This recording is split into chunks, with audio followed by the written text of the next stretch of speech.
Hello friends, welcome back to this modern JavaScript series.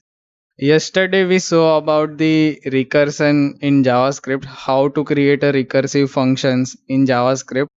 We have seen the execution, how it works, but there is called execution context in JavaScript and how the stacks are being created internally that we are going to see today. So without wasting any time, let's get started. So yesterday we know about the power function we have created and created this something called the recursive call here. The function itself calling the function power. So we will take the example of this function and we will try to understand what is execution context and what is stack. Okay. So let us dive into it. So first of all, the information about the process of execution of a running function is stored in its execution context. So basically, whenever we run a function, here we are calling that function. That means we are running this function. So whatever information is there, here we have x and the value n. X is 2 and n is 4. So that is the information related to running the function. So that is stored inside your execution context. The function itself contains this execution context. You can call it as an object or anything. You can relate that way. So it is basically a memory or object and information stored inside that object.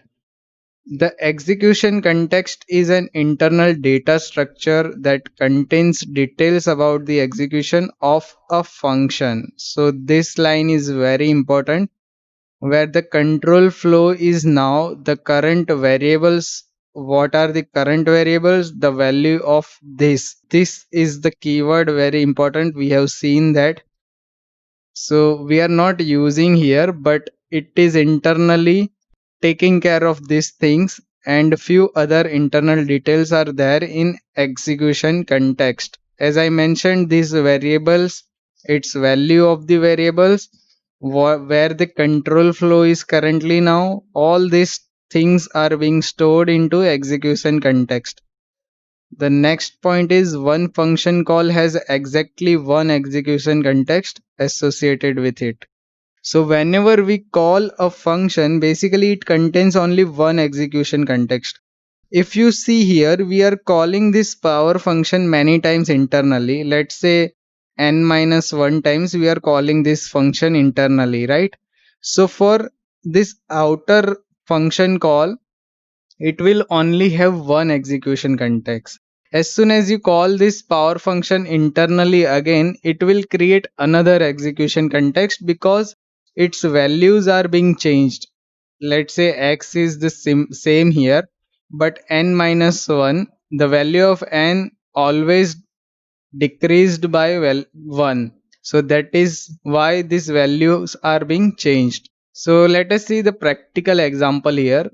When a function makes a nested call, the following things happen. So first point is that the current function will be paused. Let's say I'm calling this function, but as soon as I call this, it will go the execution. It will create the execution context. Current variable values will be stored there, and as soon as this condition is failed, it will come here and it will again call this power function with the new values. So the current execution context will be paused and a new execution context will be created here.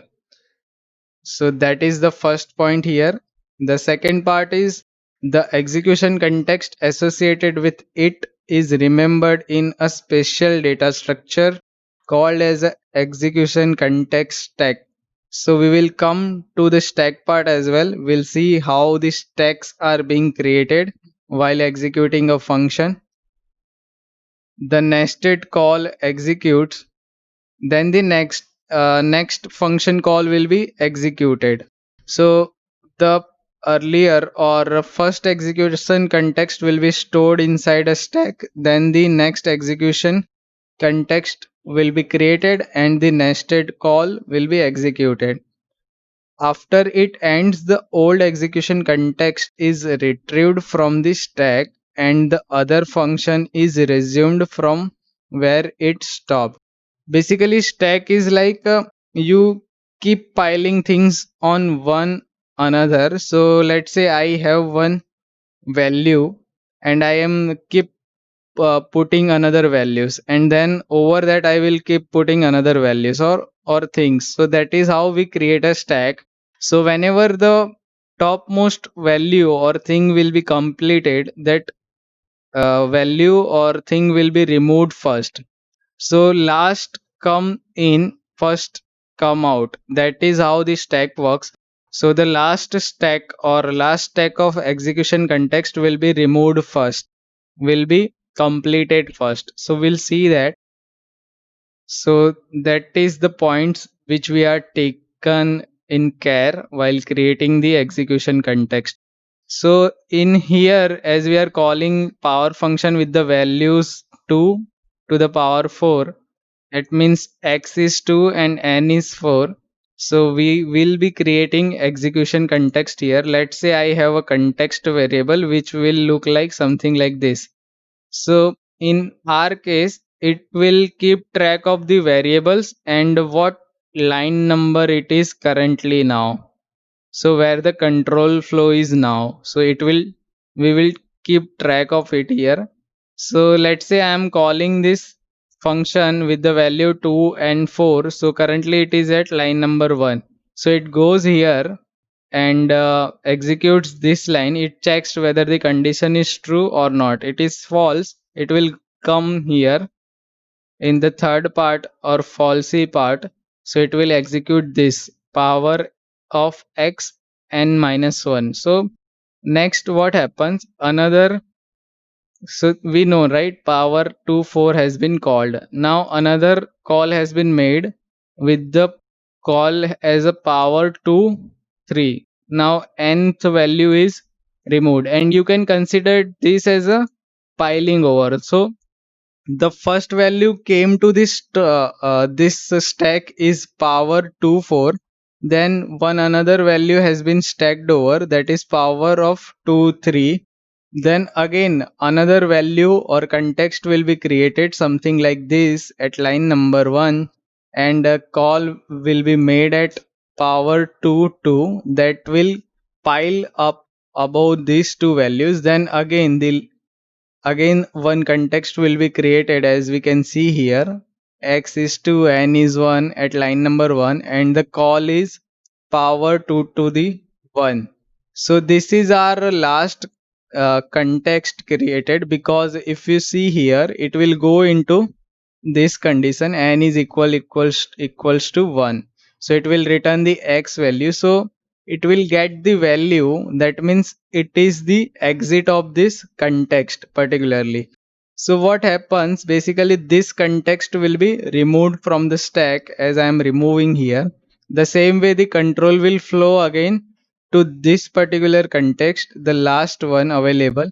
So again this stack will be removed, and then again this stack will be removed, and the lastly the our first or older stack will be removed, and our last value will be printed as 16. So that is how this execution context and stack works in JavaScript. This is very important to understand the recursion and how the execution works, and you will understand the flow of the program very easily through this. So that is why I created it as a separate video. If you have any doubts, please comment on this video, and I'll try to resolve these doubts. And I hope you have learned something new from this video. Please like and share this video. Also, don't forget to subscribe the channel and press the bell icon. Thank you for watching. We'll see you in the next video.